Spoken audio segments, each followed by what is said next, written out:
কয়েকদিন ধরে না আমার প্রচণ্ড পেটে ব্যথাটাও যেরকম বেড়েছে সেরকম আমার সকালবেলা রুটিন হয়ে দাঁড়িয়েছে এক গ্লাস শরবত খাওয়া। তারপরে খেয়ে নিয়েছিলাম কাজু আর বাদাম। এবার রেডি হয়ে চলে গেছিলাম স্কুলে।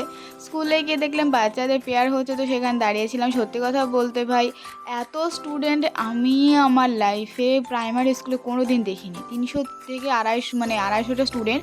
তো তারপরে আমি ক্লাস নিয়ে চলে এসেছিলাম। আর আজকে যাবো একটু ঘুরতে রিয়াদিদের বাড়িতে। বৃষ্টির মধ্যে পাড়ি দিয়েছি 3 জনে মিলে রিয়াদিদের বাড়িতে যাওয়ার জন্য। তো যেতে যেতে ট্রেনে বসে বসে আড্ডা মারছিলাম আর এটা ওটা খাচ্ছিলাম। আমি তো আগেই বলেছি আমার মুখ কখনো বন্ধ থাকে না, হয় কথা বলবো না হলে খাবো, আমার মুখ সারাক্ষণ চলতেই থাকবে। আর এদের দেখে মনে হচ্ছে এদের মাথায় কত টেনশন। আমি ভাই ভালো, আমার মাথায় কোনো টেনশন নাই, পুরো টেনশন ফ্রি আমি।